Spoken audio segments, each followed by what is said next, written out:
এহরাম অবস্থায় যদি কোনো হাজী সাহেব মারা যান বা ইতিমধ্যে আমরা দেখেছি অনেকজন হাজী সাহেব গিয়ে ইন্তেকাল করেছেন, তাদের কাফন দাফনের ব্যবস্থা কেমনভাবে হবে? সুন্দর প্রশ্ন করেছেন।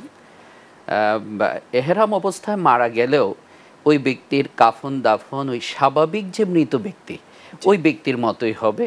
ওই যে গোসল দেওয়া এবং স্বাভাবিক কাফন পরানো, এক্ষেত্রে এটাও অনুমতি আছে, করা যায় যে বরকত হিসাবে তার যে এহরামের কাপড়টা সেটা যদি পাক থাকে সেটা দিয়েই তাকে, অর্থাৎ সেটাকে কাফনের কাপড় হিসাবে উনি ব্যবহার করতে পারেন বা করাইতে পারেন। শহীদের ক্ষেত্রে এরকম না, শহীদের ক্ষেত্রে তার মাসলাটা হচ্ছে ভিন্ন। কিন্তু এহরামকারী ব্যক্তি এহরাম অবস্থায় বা হজের অবস্থায় মারা গেলে স্বাভাবিক দাফন কাফন তার হবে। সে একটু সংযুক্ত করতে চাচ্ছি, আমরা যারা হাজী সাহেব অথবা ওমরা করেছি, এহরামের কাপড়টা আমরা অনেক সময় দেশে নিয়ে এসে রেখে দিই, যে আমি মারা গেলে সন্তানদেরকে বলি এই কাপড় দিয়ে আমাকে কাফন দিবে, কাফন পরাবে। ব্যাপারটি এই বিষয়টা সম্পর্ক আসলে মানুষের আবেগের সাথে, এটার সাথে কোরআন হাদিস বা সুন্নাহর কোনো সম্পর্ক নেই। এই কথা না যে এতে তার ফজিলত বেশি হবে বা তার কবরের আযাব মাফ হয়ে যাবে, এই ধরনের কোনো আল্লাহ রাসূল সাল্লাল্লাহু আলাইহি সাল্লামের সুন্নাতে নেই। তবে এটা প্রত্যেক ব্যক্তির এক একটা ফিলিংস এবং এক একটা ভালোবাসা, যেহেতু একটা বরকতের আমল এবং বরকতের জায়গাতে আমার এই কাপড়টা স্পর্শ লেগেছে, তাই আমি এটাকে কাফনের কাপড় হিসাবে ব্যবহার করলাম। শুকরান, জাযাকাল্লাহ। আমরা আবারও শুনব।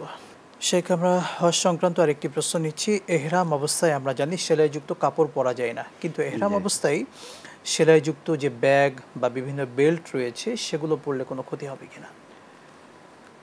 বেল্ট এবং ব্যাগ সেটা তো পরিধেয় বস্ত্রের অন্তর্ভুক্ত নয়। আল্লাহ রাসূল সাল্লাল্লাহু আলাইহি সাল্লাম সহিহ বুখারীতে বর্ণিত হাদিসে যা বলেছেন সেটা হচ্ছে ওয়া আন লা ইয়ালবাসাল মাখিতা, সেলাইকৃত কাপড় সে পরিধান করবে না, ওয়ালা থাউবান মাসাহু ওয়ারসুন আও জাফরান, এবং এমন কাপড়ও সে পরিধান করতে পারবে না যে কাপড় সুগন্ধিযুক্ত। এবং এই অংশ থেকেই এহরামের নিষিদ্ধ আরেকটা বিষয় এসছে, সেটা হচ্ছে সুগন্ধি ব্যবহার করতে পারবে না।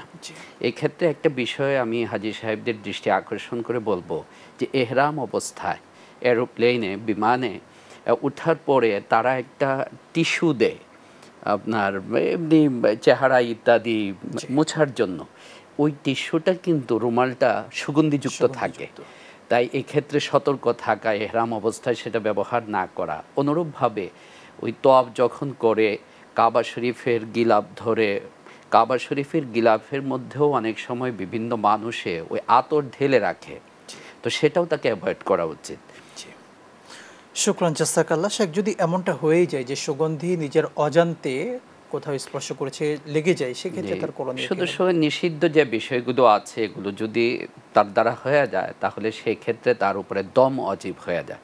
একটা কুরবানি তাকে দিতে হবে অতিরিক্ত, যে কুরবানিতে দেওয়ার দ্বারা ওই যে তার যে শূন্যতা বা ভুলটা যেটা হয়েছে সেটার প্রায়শ্চিত্ত হয়ে যায়।